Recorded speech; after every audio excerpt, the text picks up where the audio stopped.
ईश्वर की कृपा होती है उसके ऊपर, तब जाकर के ऐसा संयोग मिलता है। यज्ञ ध्यान से समझना, जीवन में यज्ञ का बहुत महत्व है। भगवान राम का जो प्रागट्य दशरथ जी के यहाँ हुआ है, यज्ञ के बाद ही भगवान का प्रागट्य हुआ है। श्रृंगी ऋषि वशिष्ठ बुलावा, अपुत्र काम शुभ यज्ञ करावा। और भगवान किसी के साथ अगर अयोध्या को छोड़ करके पहली बार गए हैं, दशरथ जी ने राम जी को छोड़ा है, जबकि दशरथ जी को वरदान था कि मनि बिनु खनि जिम जल बिनु मीना और मम जीवन तुम ही आधीना।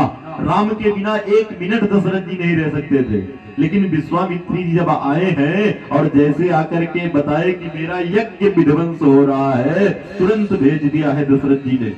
भगवान यज्ञ की रक्षा के लिए गए हैं। तीसरी बात, यज्ञ के द्वारा ही भगवान का विवाह हुआ है। धनुष यज्ञ सुनि रघुकुल नाथा, हरसि चले मुनिवर के साथा। अगर संसार में यज्ञ ना होता तो राम जी का अवतार इस संसार में होता ही नहीं, अथवा भगवान महात्मा के साथ जाते ही नहीं। दूसरी बात, जैसे शरीर में नाभि होती है, वैसे पूरे संसार की नाभि यज्ञ को माना गया है। यज्ञ में तीन बातें होती हैं। देव का पूजन होता है, दूसरी बात आहुति पड़ती है, और तीसरी बात प्रवचन होता है। तीन चीजों को मिला दिया जाए तो बन जाता है यज्ञ। मनुष्य कर्तव्य करता हृदय में इच्छा रख करके, प्रभु कृपा करते हैं, तब जाकर के ऐसा अवसर प्राप्त होता है। और हम आप विराजमान होकर प्रथम दिवस महात्मा की कथा आरंभ करते हैं। कथा सुनी क्यों जाती है? पहला प्रश्न। आज का इंसान बड़ा व्यापारी हो गया है, तो मंदिर में 1 रुपया दान करता है तो 100 बार पंडितों से पूछता है कि दान का क्या महत्व है। कथा होने से पहले मन में विचार आता है कि कथा क्यों सुनी जाए, लोग कथा क्यों सुनते हैं, इतना तामझाम क्यों किया गया, पंडाल लगवाया गया, टेंट लगवाया गया, ऐसी व्यवस्था, कथा क्यों सुनी जाती है? ध्यान से आप लोग समझिएगा। कथा सुनने का एक ही कारण है, जब हम भगवान के चरित्र को सुनते हैं तो हमारे हृदय में भगवान को जानने की इच्छा प्रकट होती है, भगवान के प्रति लालसा प्रकट होती है, भगवान को पाने की इच्छा प्राप्त होती है।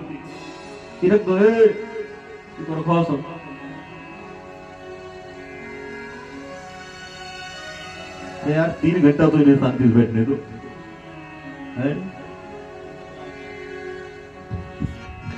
हरे राम राम राम सीता राम राम राम, हरे राम राम राम सीता राम राम राम, सीता राम राम राम सीता राम राम राम, सीता राम राम राम सीता राम राम राम, हरे राम राम राम सीता राम राम राम, हरे राम राम राम सीता राम राम राम, सीता राम राम राम सीता राम राम राम। मैं निवेदन कर रहा था कि कथा सुनी क्यों जाती है, ये पंडाल क्यों लगाया गया, आचार्यों को क्यों बुलाया गया, इतनी व्यवस्थाएं क्यों हुई, कथा का लाभ क्या है?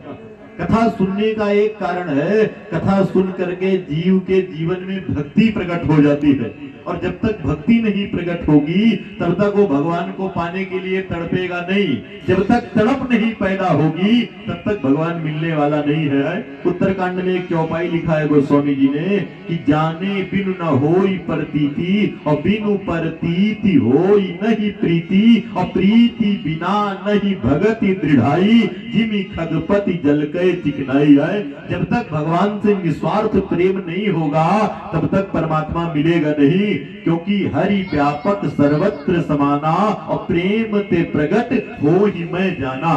परमात्मा के प्रगट होने की विधा है प्रेम। प्रेम मतलब ये संसार वाला प्रेम नहीं है। प्रेम का 2 रूप है। परमात्मा से प्रेम किया जाए तो भक्ति का रूप धारण हो जाता है, और संसार से प्रेम किया जाए तो मोह का रूप ले लेता है। कथा सुनने का जो मूल लाभ है वो है जीवन में भक्ति प्रकट होगी। जब लक्ष्मण जी ने भगवान से प्रश्न किया, प्रभु स्वतंत्रता क्या है जिससे आप मिलते हैं? दोहा नंबर 15 खोल के आप कभी लोग पढ़िएगा, आप लोग आए अरण्य कांड में। भगवान कहते हैं लक्ष्मण जी, भगति तात अनुपम सुख मूला और मिलई जो संत होई अनुकूला। भक्ति सर्वश्रेष्ठ साधन है मुझे प्राप्त करने के लिए। कहीं आपको लिखा नहीं मिलेगा ज्ञान से भगवान मिलता है, वैराग्य से भगवान मिलता है। भगवान जिसको भी मिला है केवल भक्ति करने से मिला है।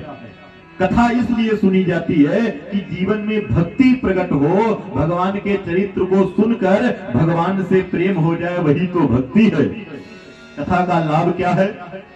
हमारे आपके जीवन में कितना भी दुख हो, दुख बरस रहा हो जीवन में, अगर भगवान की कथा आती है तो दुख अपने आप मर जाता है, क्योंकि भगवान का नाम है आनंद आए। व्यास जी भागवत के पहले श्लोक पर लिख रहे हैं सच्चिदानंद रूप आए। भगवान आनंद का स्वरूप है। सीता जी लंका में बैठ करके रो रही हैं, नूतन किसलय अनल समाना और देहि अग्नि जनि करहि निदाना। चंद्रमा से आग मांग रही है मैया।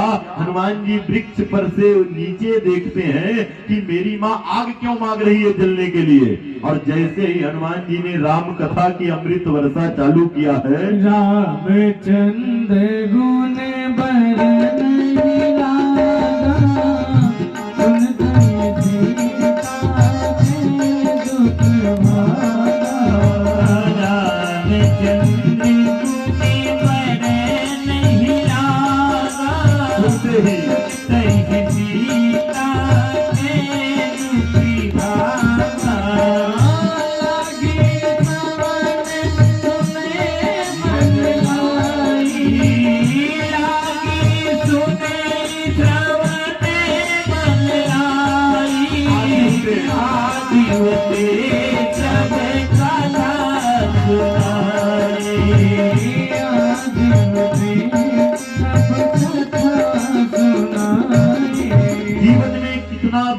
बरस रहा हुआ है, भगवान का नाम आ जाएगा तो दुख अपने आप चला जाएगा। जैसे सूर्य के उदित होते ही रात्रि समाप्त हो जाती है, दिन हो जाता है, वैसे भगवान का नाम आते ही दुख अपने आप चला जाएगा। क्योंकि भगवान सुख के धाम है।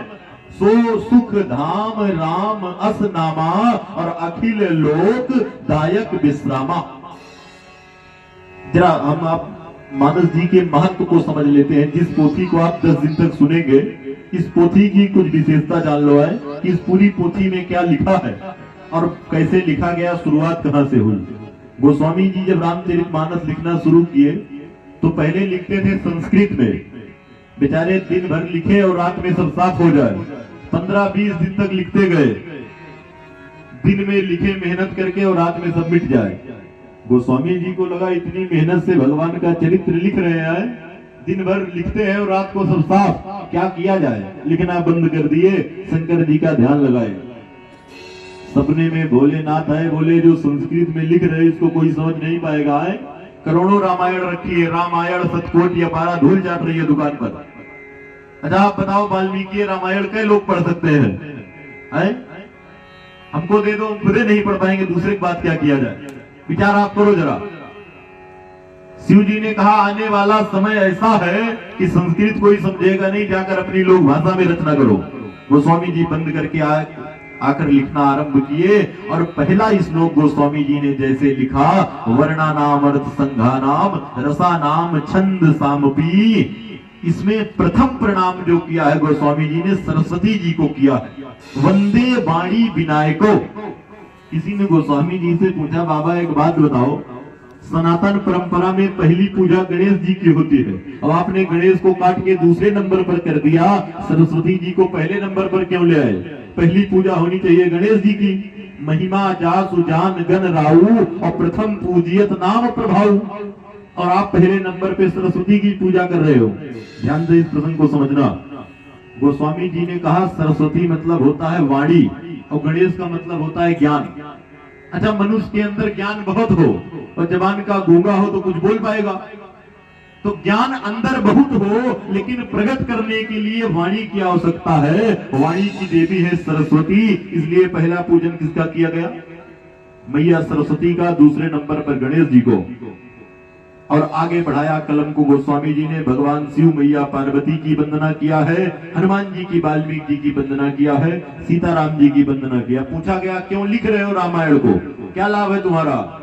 बोले किसी लाभ के लिए नहीं लिख रहा हूं। तो बोले स्वांतः सुखाय तुलसी रघुनाथ गाथा, स्वयं के सुख के लिए लिख रहा हुआ है।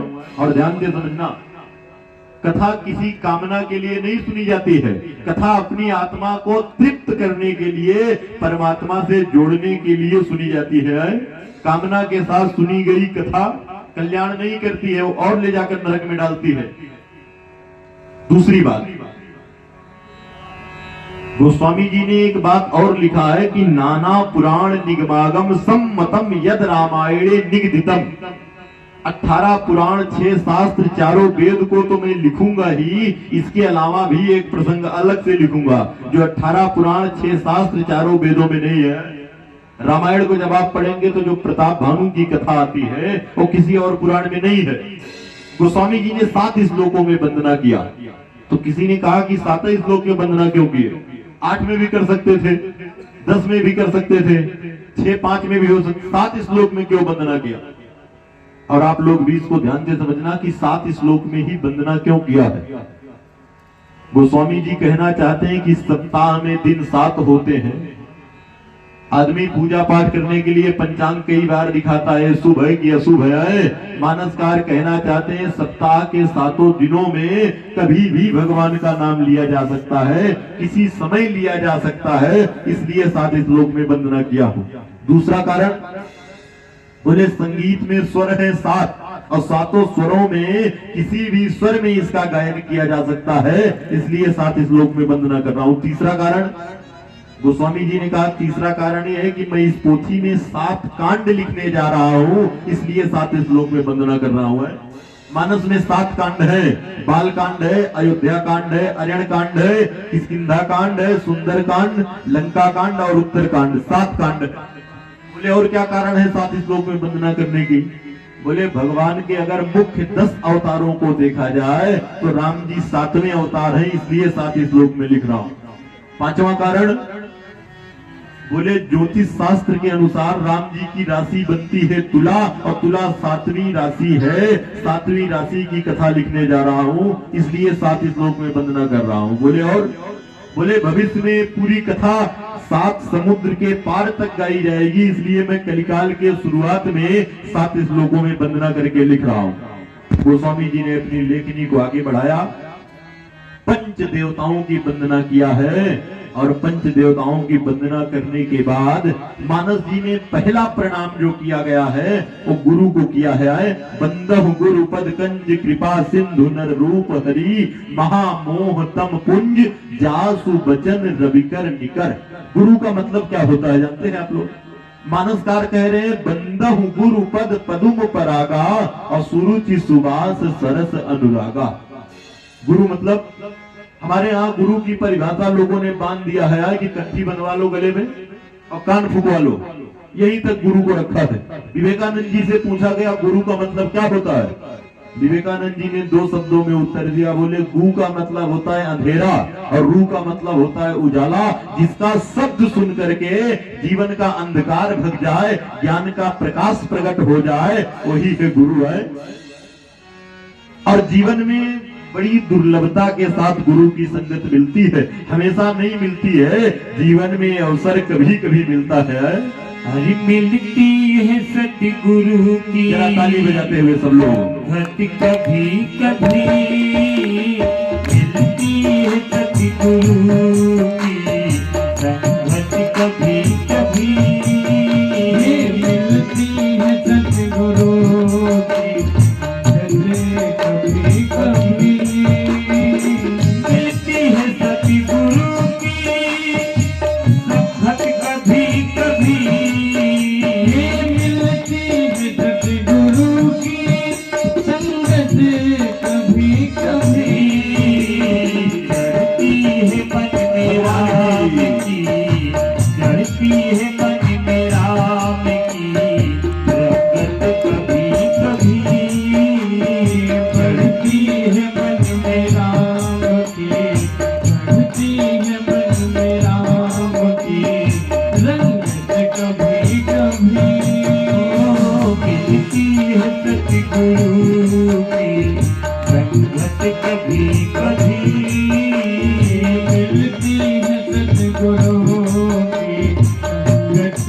कभी कभी